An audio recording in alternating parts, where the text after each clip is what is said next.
the speaker, and not necessarily those of paltalk.com, AVM software, or its advertisers.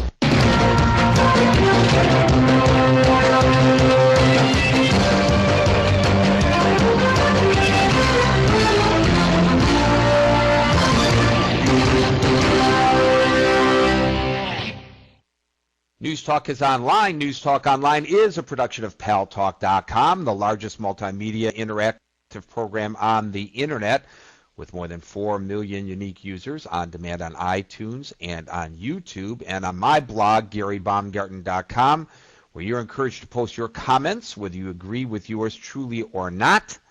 And thanks to our good friends at CRN Digital Talk Radio, we're syndicated to an additional 12 million households.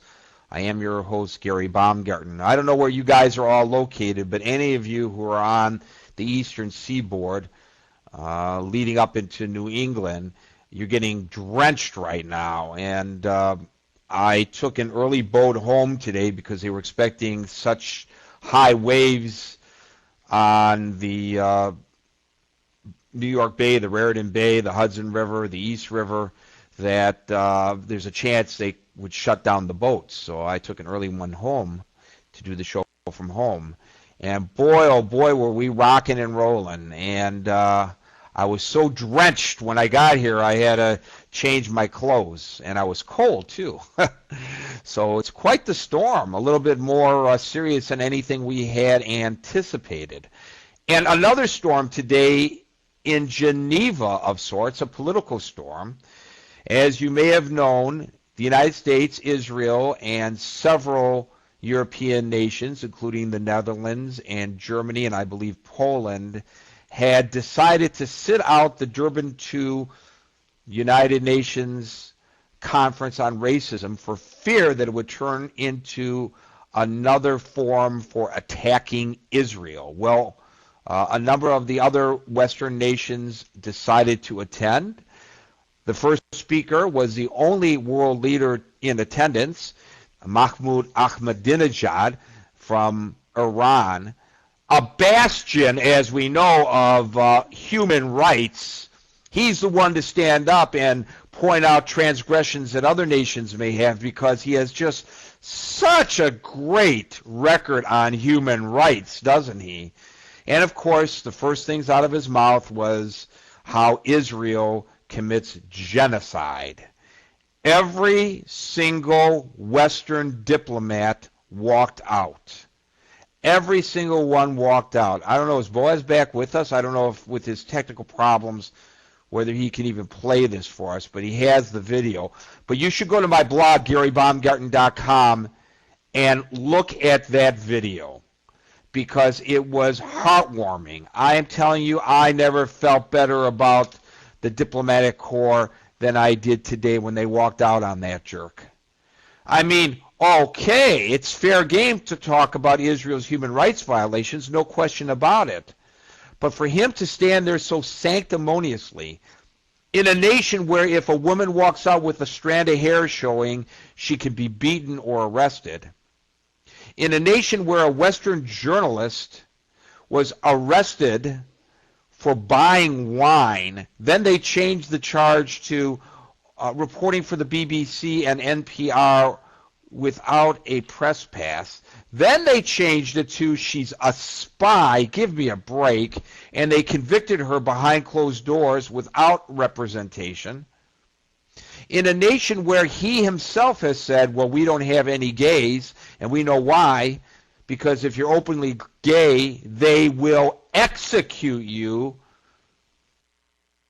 For him to stand up and be the darling of the Arab bloc, even though his country isn't an Arab nation, in its attacks on Israel, defies any kind of credibility whatsoever.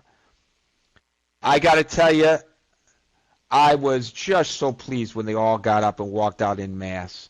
These weren't the demonstrators who were there earlier with clown noses and throwing clown noses at him. These were the diplomats.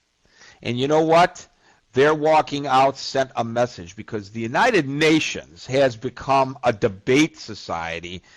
And in large part, it seems that the United Nations is no longer there to help people who are subjected to human rights violations. It's there to pass non-binding resolutions in the General Assembly to attack Israel.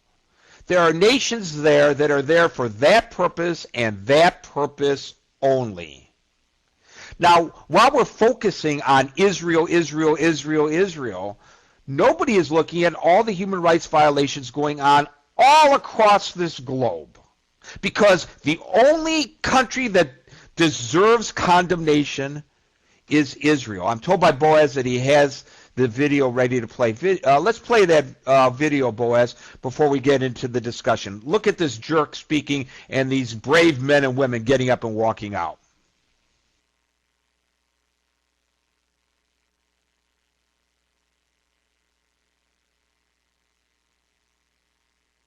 Are you able to bring that to us, Boaz, or not?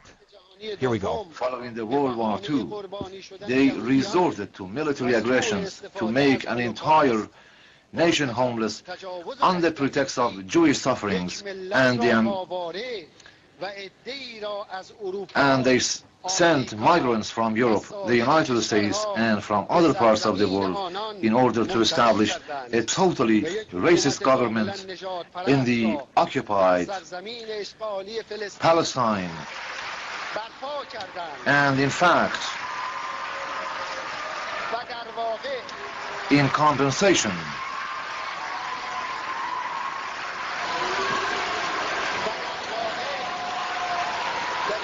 for the dire consequences of racism in Europe,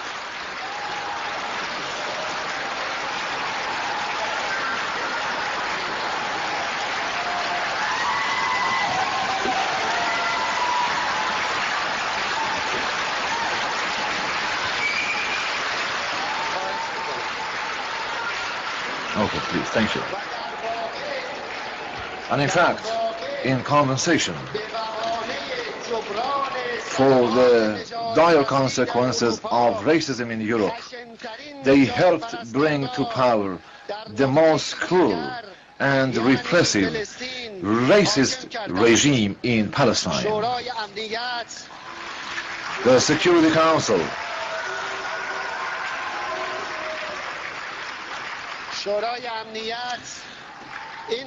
helped stabilize this occupation regime and supported it in the past 60 years, giving them a free hand to continue their crimes.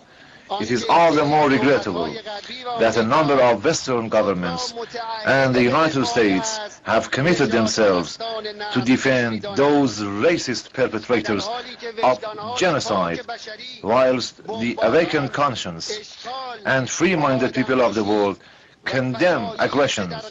Okay, we've heard enough of this guy. You know, Jana puts it right in